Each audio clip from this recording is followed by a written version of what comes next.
Pip, and I'm the founder of Pippa Nut. We're an all-natural nut butter brand. Yeah, that was.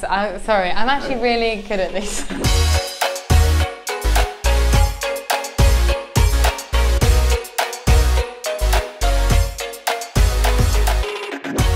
For me, I've always absolutely loved peanut butter. I am a complete and utter addict. I eat it every single day, even now. And I'd say probably about 6 years ago, when I first started having the idea for Pippa Nut, I found that a lot of products that I was picking up always contained things like palm oils and often had like refined sugars inside. And frankly, actually, were just quite boring, the brands that I was choosing. And I felt that personally that the category, the kind of spreads or peanut butter category, just needed a bit of an overhaul. It needed to have a much more natural brand in there that was fun and playful, didn't take itself too seriously, but also importantly, like gave consumers a reason to kind of come back to it. And so things like introducing more innovative flavours and things that sound really delicious. We've got like a coconut almond butter and at the moment a chocolate orange almond butter, like really like fun, interesting flavours. I felt was really important in order to kind of revitalise what was quite a tired and boring sort of area of the supermarket. I remember in my head when I first thought of the idea that within sort of 6 months we'd be up and running.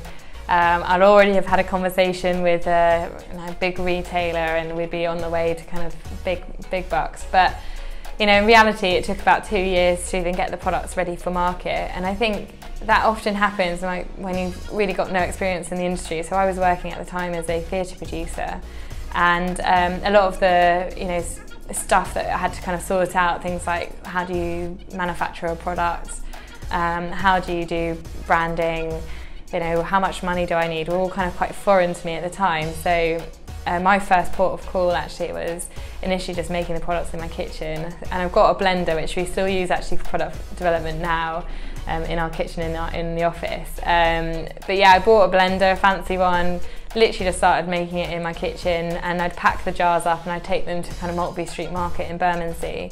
And I'd sell them at the weekend whilst I was still doing my day job, and for me that was just my literal consumer research. It's kind of what I did to test whether or not anyone would rightfully put their hand in their pocket and give me £3 for a jar.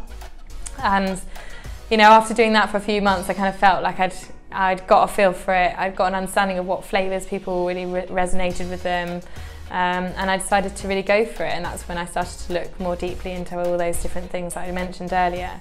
So I found a factory. I worked with an amazing agency to develop the identity around the brand and evolve it. And I did a crowdfunding campaign before launching it in sort of January 2015, and our first customer that we won was Selfridges. So that was really the thing that got it kicking, and yeah, never looked back since. I think the first step, to be honest, is to go out and talk to lots of people and get a feel for how other people have done it, because actually there is no one way to launch a brand. And you know what, I think also if you've got a list of questions of how do you manufacture something, or who's the best agency to work with, how much budget do I need, most other people have also done that thinking for you, and you kind of just need to crowdsource those ideas from other people. So I think if I would say one thing to just get yourself moving is reach out to a few brand owners.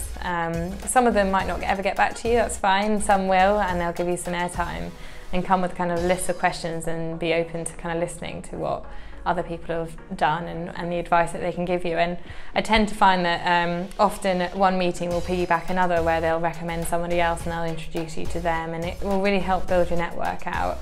And then, to be honest, I think it really is about just cracking on and doing it. I think there's something really great about just getting a product idea, and food's particularly great for this, out of your head and into a physical reality in a really simple way. So before you start spending lots and lots of money on sort of packaging, runs and branding agencies, just do it nice and cheap and cheerful and test the hell out of it. Charlie HR, it's not that sexy, but it's a great HR platform. Activate. Always saying like, activate that, activate this, all the time. How are we going to activate Tesco? It's constant. Recruitment.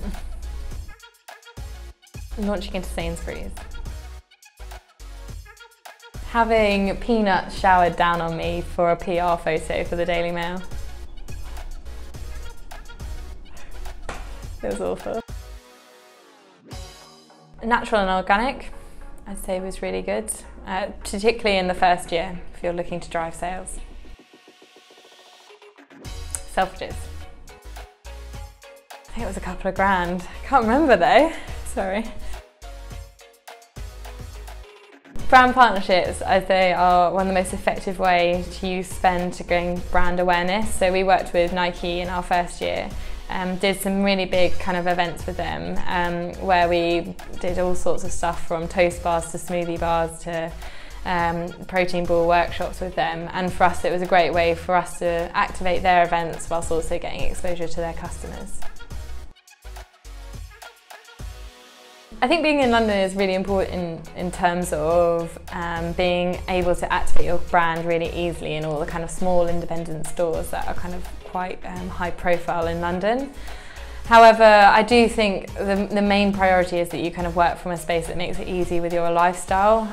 So, I mean, I'm fortunate I live in London, always have, and it's nice and easy, and particularly in the early days when you're working very long hours.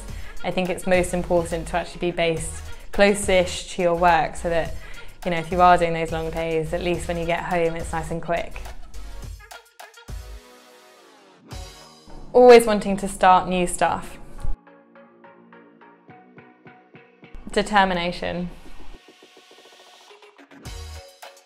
I guess, to be honest, don't necessarily regret or would do anything differently, and definitely not to say that we haven't made mistakes, but I think you learn so much through all those kind of problems and failures that I think without them I'm not sure if we'd be in the same place today.